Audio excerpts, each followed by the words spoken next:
Class 10 subject maths है। 137.4 YouTube channel video वाला है। ये बीटीसी बिहार बोर्ड का किताब है, पेज नंबर 60 में है, उदाहरण 11। इसमें कह रहा है कि एक व्यक्ति का दो व्यक्ति है जिनकी आय का अनुपात 9:7 है। तो उसमें हम x लगा करके उसकी आय का अनुपात मान करके बनाएंगे 9x अनुपात 7x, और उसके खर्च का अनुपात दिया है दोनों व्यक्ति का 4:3। तो उसमें हम y मान करके बनाएंगे 4y और 3y से समझ लेंगे पूरा नहीं। तो बचत बराबर होता है उन दोनों व्यक्तियों का, प्रत्येक व्यक्ति का बचत है 2000 रुपया, इसलिए हम बचत बराबर लिखेंगे आय माइनस खर्च। यानी आय है 9x एक व्यक्ति का और खर्च है 4y रुपया, तो 9x में से 4y घटाएंगे तो बराबर लिखेंगे 2000 रुपया, ये भी बचाता है। और ये है 7x रुपया एक दूसरा व्यक्ति का, 7x रुपया आय है और खर्च है 3y रुपया, तो 7x में से 3y घटाएंगे बराबर 2000 रुपया। समीकरण अब हमको अगर ये बनाना है विलोपन विधि से हल ज्ञात करना है, तो विलोपन विधि को अंग्रेजी में एलिमिनेशन मेथड कहते हैं। तो इसीलिए हमको y खाली आय का मान पूछ रहा है, अर्थात x का मान निकाल लेना है। तो x का मान निकालने के लिए y के गुणांक को बराबर करेंगे इसके गुणांक को। तो हम लोग समीकरण 1 में 3 से गुना करेंगे तो 3 चौके 12 होगा, और समीकरण 2 में 4 से गुना करेंगे तो ये 12 होगा। अगर समान चिन्ह रहेगा तो घटाएंगे और अलग अलग साइन रहेगा तो जोड़ेंगे। इसी तरह से हम समीकरण 1 में 3 से गुना करेंगे तो ये सभी में गुना करेंगे, तीनों में जितना है। तो 3 में 9 से गुना करेंगे 3 9 27x, 3 में 4 से गुना करेंगे 3 चौके 12y बराबर 3 में 2 से गुना करेंगे 3 गुना 6000। और उसके बाद अब समीकरण माइनस समीकरण और 2 में 4 से गुना करेंगे, 2 में 4 से गुना करेंगे तो 4 7 28x माइनस 4 12y और 4 गुना 8000 रुपया।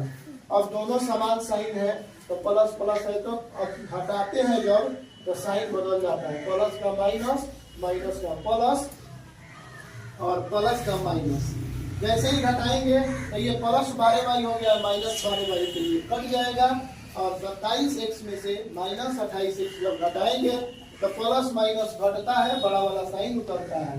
तो बड़ा वाला साइन माइनस में था तो माइनस x लिखे थे, और इसमें 8000 में से माइनस में है 8000 और 6000 प्लस में, तो 8000 में से 6000 घटाएंगे तो 2000 हो जाएगा माइनस में। तो माइनस माइनस कट जाएगा, प्लस हो जाएगा x बराबर 2000। आई तो 0 आएगा, घटाने के बाद तो 0 नहीं लिखेंगे। और तब दोनों व्यक्ति का x का मान जब निकल जाएगा तब दोनों व्यक्ति का आय जो होगा वो पहला व्यक्ति का आय 9x है, तो 9 में हम 2000 से गुना करेंगे तो 9 गुना 18000 रुपया एक व्यक्ति का आय हो गया।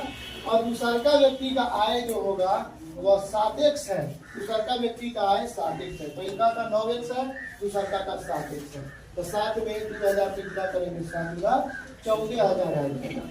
इसी को एलिमिनेशन मेथड कहते हैं। यही मेरा आंसर है 18000 और 14000। अच्छा व्यक्ति वही है जो कम रुपया कमा के ज्यादा बचा ले रहा है, 2000 बचा रहा है, ये 18000 कमा के भी 2000 बचा रहा है। सबसे अलग खर्चीला ये है।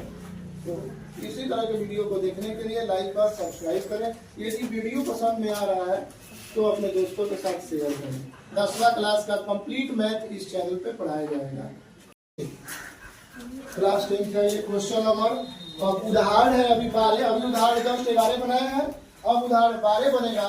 इसमें समीकरण ऑलरेडी दे चुका है, 2x प्लस 3y बराबर 8 है और 4x प्लस 6y बराबर 7 है। इसमें हमको कोई एक को बराबर करना होगा, तो समीकरण 1 में हम 2 से गुना कर देंगे और समीकरण 2 में उतना ही रहने देंगे, तो बराबर नहीं हो जाएगा। x के गुणांक 4 आ जाएगा, इसमें 2 से गुना कर देंगे तो 4x पहले सही है। तो लिखेंगे हम समीकरण 1 में 2 से गुना करके समीकरण 4 को घटा देना, समीकरण 2 को घटा देना है। तो चलिए हम समीकरण 1 में 2 से गुना करते हैं सब, तो 2 में 2 से गुना करेंगे तो 4x हो जाएगा, और प्लस है 2 में 3 से गुना करेंगे तो 2 3 6y हो जाएगा, 2 बटे 16 हो जाएगा। अब इसमें तो गुना नहीं करने के लिए है समीकरण 2 में, तो समीकरण 2 को वैसा ही उतार देना है। तो लिखेंगे 4x प्लस 6y बराबर 60। अब हम लोग क्या करेंगे, घटाने की बात कहे हैं तो साइन बदल जाएगा, यहाँ पे माइनस हो जाएगा, यहाँ पे माइनस हो जाएगा, यहाँ पे माइनस हो जाएगा। देखिए तो अभी कट गया और ये भी कट गया तो बच गया 0। 16 में से 7 घटाएंगे 9। ऐसा कभी संभव नहीं है, ऐसा कभी संभव नहीं है, संभव नहीं है। क्या कभी संभव 0 बराबर 9 आ जाए? ऐसा कभी संभव नहीं है, इसलिए इसका कोई हल नहीं होगा। इस समीकरण का, इस समीकरण जो समीकरण दोनों है ना, इस समीकरण का कोई हल नहीं होगा। समीकरण का कोई हल नहीं होगा, नहीं होगा, नहीं होगा। और लोग टेक्नोलॉजी कहता है कि हम सिद्ध कर दिए 0 बराबर 9 होता है। ये सिद्ध नहीं हुआ, ये बकलोली बात हो गया। यहाँ पर कोई बकलोल और बकलोलिया होगा जो समझेगा सर जी तो सिद्ध कर दिए 0 बराबर 9, इसे कोई फायदा नहीं होगा। ये 0 बराबर 9 आया जो कभी कभी इसमें एक अंक का इसे इसका वैल्यू नहीं होता है 0 बराबर 9 हो या 9 का मतलब कुछ नहीं हो, 0 का मतलब कुछ नहीं होता है, 9 का मतलब वेरिएबल है, तो कुछ नहीं के बराबर 9 कैसे हो सकता है? इसलिए इसका डायरेक्ट हल लिख देंगे, इसका समीकरण का कोई हल नहीं है। ये देख सकते हैं ये दोनों रेखा एकदम सीधा जाएगा, कभी आपस में कटवे नहीं करेगा, इसलिए ये समानांतर है और इसका कोई हल नहीं है। इसी तरह के वीडियो को देखने के लिए लाइक और सब्सक्राइब करें और अपने दोस्तों के साथ शेयर करें। कोई पेरेंट्स है तो अपने बच्चे को 10वां क्लास में और 9वां क्लास में पढ़ रहे बच्चों को ये वीडियो दिखाइए और सेंड कीजिए उसके साथ। Thank you.